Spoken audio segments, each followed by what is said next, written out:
I hosted a dinner to celebrate my promotion, but my stepmom, Angela, decided to bring my estranged stepsister, Melissa, along, and that was just the start of the nightmare. I'm Sophia, 33 years old, and this promotion was a huge milestone for me. I had spent months working late nights and weekends at my corporate job, sacrificing my personal life to make this happen.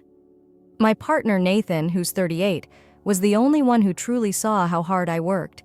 This dinner was supposed to be a celebration of my achievements, a night filled with joy, laughter, and the pride of knowing I had earned every bit of my success. But what was meant to be a triumphant evening quickly spiraled into chaos.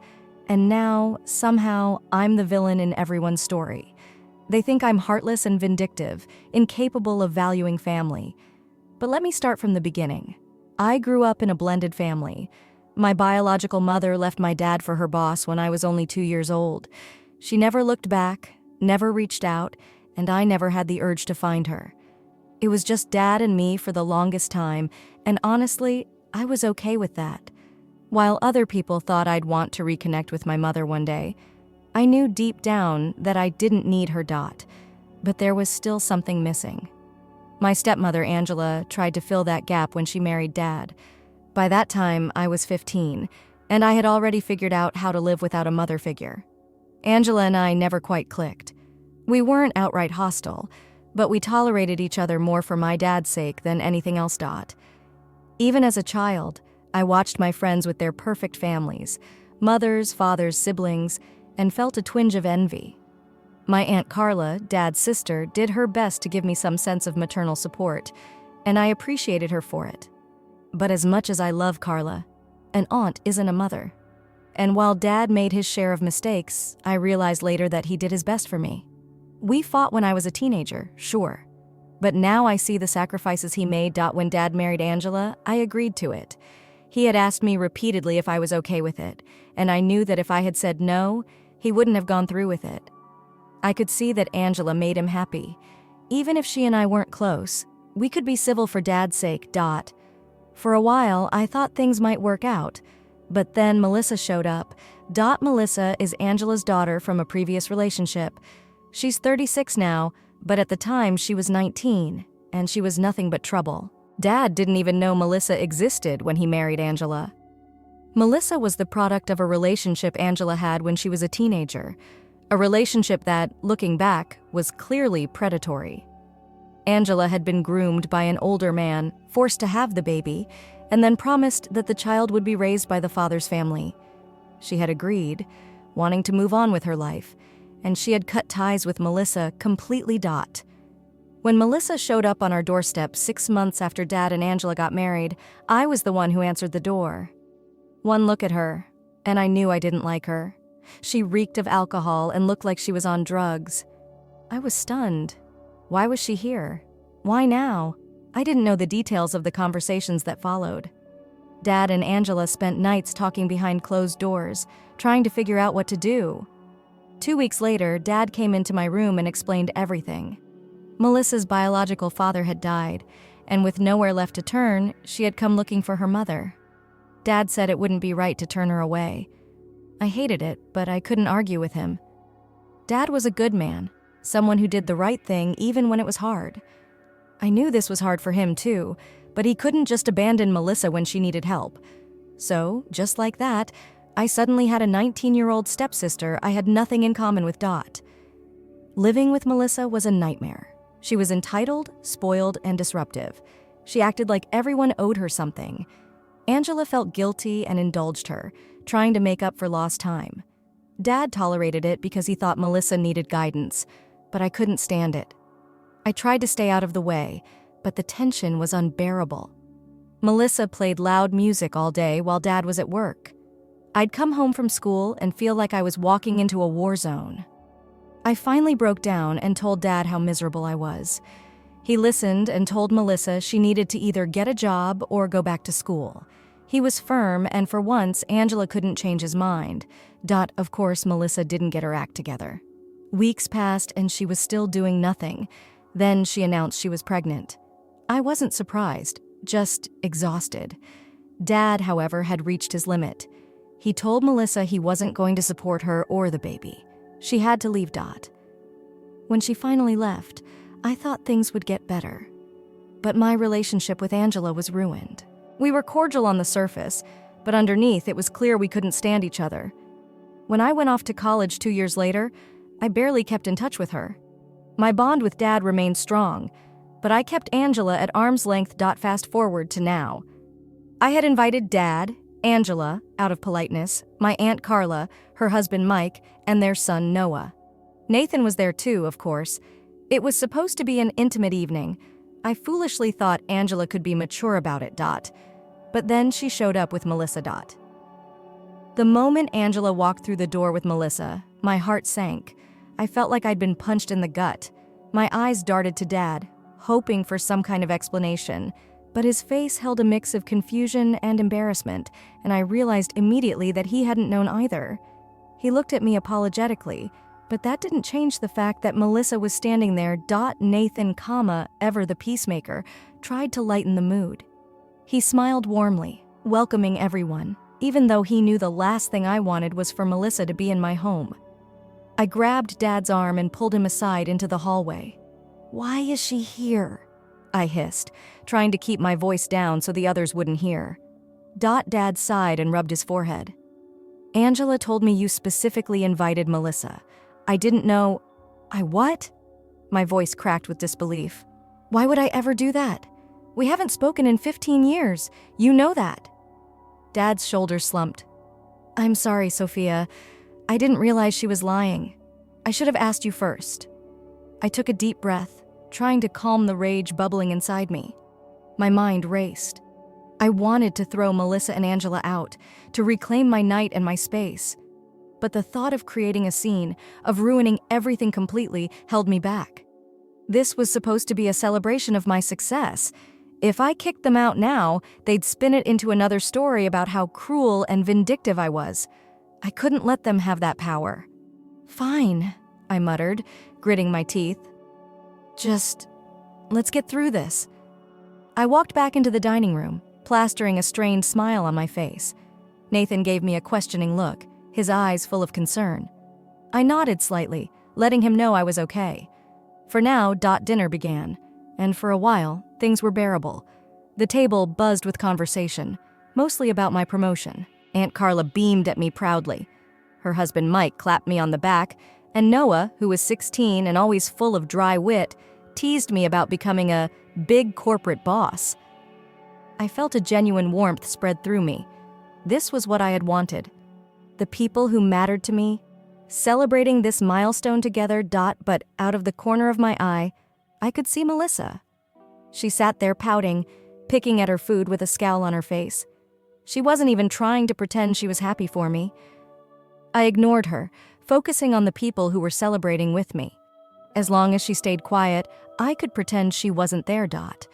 And then, just when I thought we might actually get through the evening unscathed, Angela stood up, a grin plastered across her face. "Everyone, I have a special announcement," she trilled, her voice dripping with excitement. My stomach dropped. "Oh no, please not now." Before I could even react, Angela practically squealed, "Melissa is having a baby!" The room fell into an awkward, stunned silence. My ears rang, and for a moment all I could hear was the thudding of my own heart. The words felt like a slap. The air sucked out of the room. Everyone knew. They all knew about my struggles with infertility, the endless doctor visits, the tests, the gut-wrenching realization that I would never have biological children of my own. It was still fresh. The wound barely scabbed over. And here was Melissa, with Angela parading her pregnancy like a trophy, in my home, on a night that was supposed to be about me. I swallowed hard, fighting to keep my expression neutral. My voice felt distant when I forced out, "Congratulations!" Dad, his jaw tight and his eyes blazing, hissed at Angela to sit down. "What the hell are you doing?" he whispered sharply, his voice low but furious. Angela, never one to let things go quietly, shot back with a dramatic sigh. "Oh, calm down, Robert. It's good news. Why shouldn't we celebrate?" But Noah, bless his blunt teenage heart, didn't let it slide. "Celebrate what?" he asked, his eyebrows raised. Isn't this like her 6th kid? I choked on my water, my eyes going wide.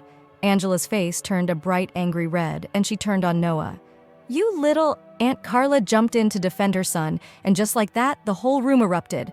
Voices overlapped, insults flew, and the air turned heavy with hostility. My beautiful, intimate dinner had devolved into a screaming match. My head pounded. I couldn't take it anymore. Enough! I shouted, my voice cutting through the chaos. The room went quiet. All eyes turned to me. My hands shook as I pointed toward the door. I want you all to leave, right now. Angela's eyes widened in shock. Sophia, you don't mean that? Oh, I do, I said, my voice low and trembling. You came into my home, on my night, and you disrespected me. Both of you. I turned to Melissa, who was now crying. And you. Even if your mother lied to you, you should have known I didn't invite you. We haven't spoken in 15 years for a reason. Melissa's face twisted with bitterness. Through her tears, she spat out, You're just jealous because you can't have kids. The words hit me like a knife to the chest, sharp and unforgiving. My vision blurred, but I took a steadying breath. I looked her in the eye and, with more composure than I felt, said, I'd rather build a life I'm proud of than make having kids my only achievement. No one saw it coming, least of all Angela, who slapped me across the face so hard that my head snapped to the side. The room blurred, my cheeks stinging, the heat of embarrassment and rage washing over me. When I finally came to, everyone was gone. The front door was shut, and the house was silent except for Nathan, who was sitting beside me, his eyes full of sorrow and anger. I'm so sorry, Sophia, he whispered, holding my hand. I shook my head, the tears finally spilling over. It's not your fault, but the damage was done. My promotion, my night, my moment of pride, it was all gone. And I wasn't sure if I'd ever be able to forgive any of them for it. The night after the dinner was one of those long, restless nights where your mind replays everything over and over, each scene sharper and crueler than before. My cheeks still stung where Angela had slapped me, but worse than that was the hollow ache in my chest, the kind that comes from being betrayed by people you should have been able to trust. Nathan held me close as I lay in bed, my thoughts churning. You don't have to talk about it if you don't want to, he murmured, his fingers running gently through my hair. I know, I whispered, but talking wouldn't fix anything. Nothing could change what had happened. I just wanted the whole thing to stop haunting me. The next morning, I stayed in bed longer than usual, hoping that if I stayed still enough, maybe the world would pause too. But life doesn't work that way. My phone buzzed on the nightstand. Dad, again. I ignored it. I wasn't ready to hear his voice, not yet. Not after he had let Angela and Melissa turn my celebration into a disaster. I finally got up, the weight of the night before pressing down on me. Nathan was in the kitchen making coffee. He looked up as I walked in, his eyes soft with concern. Your dad called again, he said gently. So did Aunt Carla. I sighed. I can't talk to them right now. I get it, he said. Take all the time you need. I wrapped my hands around the warm coffee mug, the heat grounding me a little. My mind kept flashing to Melissa's words, that poisonous accusation. You're just jealous because you can't have kids. The bitterness of it clung to me, made worse by the fact that deep down, a tiny part of me wondered if she was right. But I knew it wasn't about jealousy. It was about respect, or the lack of it. I had worked hard, harder than most, to achieve my success. And in one night, they had stomped all over it. Just as I was starting to calm down, there was a loud knock on the door. Nathan and I exchanged a glance. He set down his coffee and walked over to check who it was. I heard him open the door, followed by a familiar voice. Angela. I shot up, my stomach twisting. What was she doing here? Nathan's voice was firm. You can't just show up here, Angela. I need to speak to Sophia, she insisted, her voice dripping with desperation. She needs to hear me out. No, she doesn't. Nathan's tone left no room for argument. You need to leave. But before he could close the door, Melissa's voice cut through the air. You ruined my life, Sophia. You need to make this right. I felt like ice water had been dumped over me. My body moved on autopilot as I walked to the door. When I saw them standing there, my hands clenched into fists. Angela looked haggard, her eyes wild with something that might have been guilt, or maybe just panic. Melissa, on the other hand, was a mess of tears and anger. "I don't want to hear anything you have to say," I said, my voice low and cold. Melissa's eyes flashed. "You need to pay for what you did." I blinked.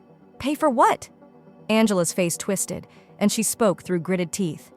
"You know damn well what. You spiked Melissa's food, and she miscarried because of you." For a moment, I couldn't process what I had just heard. Then a sharp, bitter laugh escaped me. "Are you serious right now? You think I did what?" Melissa's tears flowed harder. "You did it on purpose. You were jealous of me having a baby." The absurdity of it all nearly made me dizzy. "I didn't even know you were pregnant until you announced it. You showed up uninvited. How exactly was I supposed to spike your food?" Angela's lips tightened. "We know it was you." Nathan stepped in front of me, his face a mask of barely controlled rage. "You two need to leave before this gets worse." Angela held up a trembling hand. "Not until she pays for what she did." My patience snapped. "You want money?" I said, my voice shaking. "Fine. If you can prove I did anything to you, I'll pay. But if not, I'm pressing charges for assault, trespassing, and harassment. We have security cameras. Let's see what they show." Their eyes widened in panic. They hadn't expected me to call their bluff. "Let's go to the hospital right now," I said, my jaw set. "Let's get proof." Angela's face turned pale. Melissa's sobs grew louder, but this time there was no real emotion behind them, just desperation. "We're not going anywhere," Angela muttered. "You should have thought of that before you accused me," I shot back. "Now you either prove it or you face the consequences." Nathan grabbed his keys. "We're going, now." Angela and Melissa didn't have a choice. We piled into the car, the silence thick and suffocating. At the hospital, their fear was palpable. Melissa clung to Angela, her hands shaking. But I didn't care. I was done playing the victim in their twisted game. The tests didn't take long, but they felt like hours. When the doctor finally handed me the results, I already knew what they'd say. Melissa wasn't pregnant. She never had been. I turned to them, the rage simmering just below the surface. "Get out of my sight. If I ever see you near me again, I'll make sure you regret it." They fled, their lives crumbling around them. As Nathan and I walked back to the car, I felt a strange sense of calm. The storm was finally over, and for the first time in years, I felt free. Nathan took my hand. "You okay?" I nodded. "Yeah, I think I am." But deep down, I knew this wasn't the end.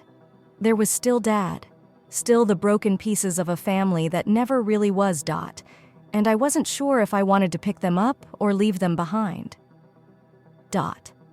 The ride home from the hospital was quiet. Not the comforting kind of silence, but the kind that sits heavy in the air, filled with thoughts you're too tired to speak. My mind was a mess. Relief, anger, exhaustion, all tangled together like a knot I couldn't untie. Nathan drove, one hand on the wheel, the other resting gently on my knee. He didn't say much, just offered his steady presence, which was exactly what I needed. As we pulled into the driveway, I stared at the house, the weight of everything that had happened pressing on my chest. We got out of the car, and before we even reached the door, my phone buzzed. Dad. I didn't want to answer, but a tiny part of me hoped he'd finally say the words I needed to hear. With a sigh, I picked up. "Hey, Dad," his voice was strained. "Sophia, I'm so sorry." There it was, an apology, but it felt like too little, too late. "Sorry for what, exactly?" I asked, my voice flat. "For not defending me? For believing Angela's lies? Or for letting Melissa ruin my night?" He hesitated. "I didn't know what was going to happen. I swear I didn't." "But you still let it happen," I said quietly. "You let them come into my home and humiliate me. You stood there while Angela slapped me." He let out a shaky breath. "I know, and I can't forgive myself for that." I leaned against the doorframe, the cold wood grounding me. "I need time, Dad. I can't just pretend everything is okay." "I understand," he said, his voice breaking. "Take all the time you need.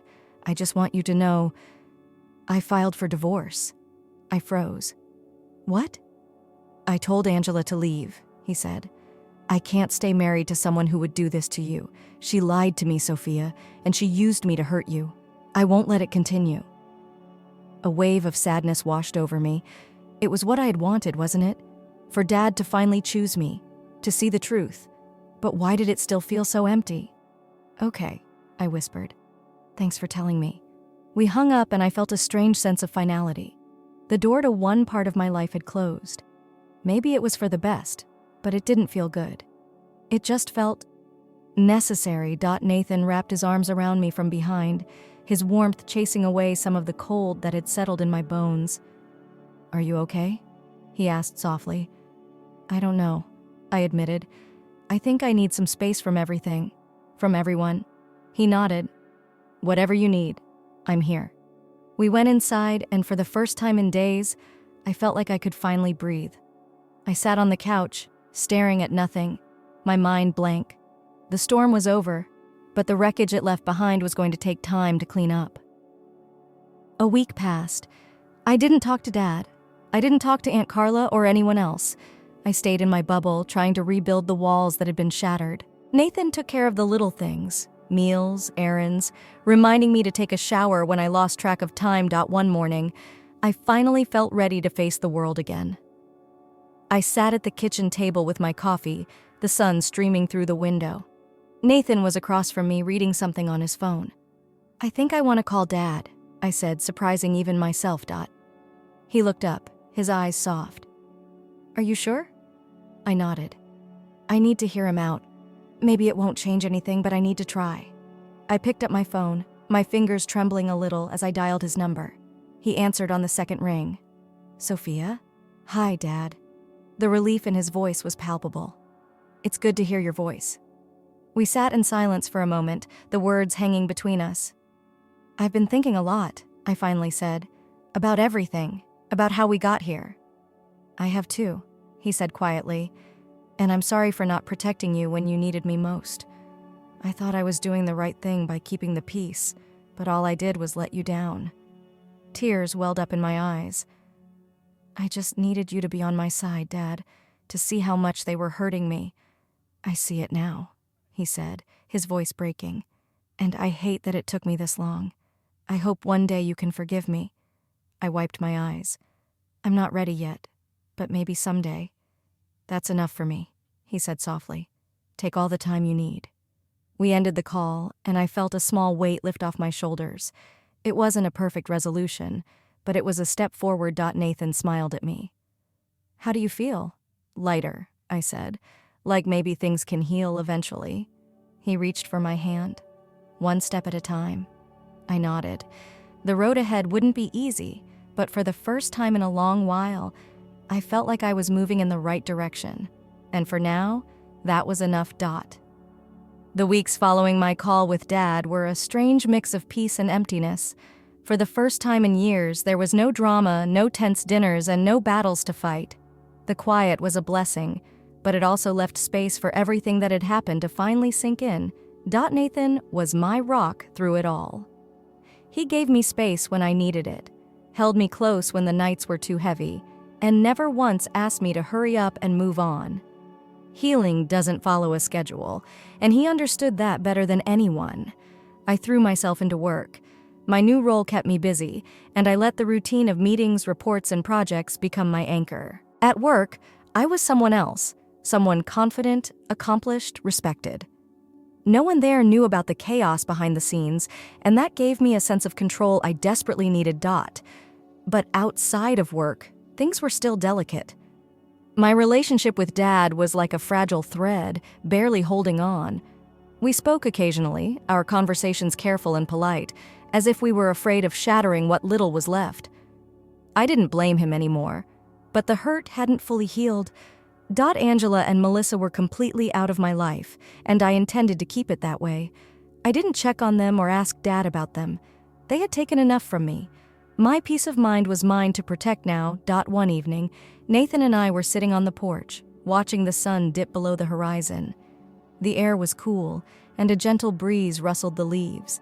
It was the kind of evening that made the world feel calm and right, even if only for a little while. Do you ever think about reconnecting with them? Nathan asked softly, his eyes on the fading light. I took a long breath. Sometimes, I admitted, but then I remember how much they hurt me, how much they disrespected me, and I know I can't let that back into my life. He nodded. That makes sense. You don't owe them anything. I know, I said, my voice steady. For the first time, I feel like I'm protecting myself. I used to think I had to keep the peace, to forgive just because we were family. But now, I know that family isn't about shared blood. It's about who respects you, who supports you, who shows up for you. Nathan smiled, his fingers lacing through mine. You've got that right here. I smiled back, my heart swelling. I know, and I'm grateful for it. A few days later, Aunt Carla called. I hesitated before answering, but I knew she deserved a chance. She had always been there for me, and I didn't want to shut her out. Hi, Aunt Carla, I said, my voice soft. Sophia, she exclaimed, relief flooding her tone. It's so good to hear your voice. How are you? I'm okay, I said, and for once I meant it, Dot. She paused, as if choosing her next words carefully. I just wanted to say that we miss you. We're all so proud of you. And if you ever want to come over, you're always welcome. No pressure. Tears pricked my eyes. Thank you. That means a lot. I know things have been rough, she said gently. But remember, you still have people who love you, people who respect you. I know, I whispered. I'm learning to hold on to that. After we hung up, I felt something shift inside me. The cracks in my heart didn't feel so deep anymore. There was still love, still family worth holding on to. And I realized that maybe healing wasn't about forgetting the pain or pretending everything was perfect. It was about finding the people who made the pain bearable and choosing them over and over again. A week later, Nathan and I drove to Aunt Carla's house. The familiar sight of her cozy home brought a wave of warmth over me. As we walked up the steps, the door opened, and Aunt Carla pulled me into a tight hug. Uncle Mike and Noah grinned from behind her, their faces full of genuine happiness. Welcome home, Aunt Carla whispered Dot. And for the first time in a long while, it really did feel like home, Dot. That night, we sat around the dinner table, laughing, talking, and sharing stories. There was no tension, no bitterness, just love, respect, and the quiet joy of being with people who truly cared for me. The ghosts of the past still lingered, but they didn't haunt me anymore. I'd carved out a space where I felt safe, where I felt seen, Dot. As Nathan's hand rested on my back, I realized that family wasn't about who you were born to. It was about who you chose to keep in your life. And I was finally at peace with my choices, Dot. The past was behind me. The future was mine to create. And with the people I loved beside me, I knew I was going to be just fine.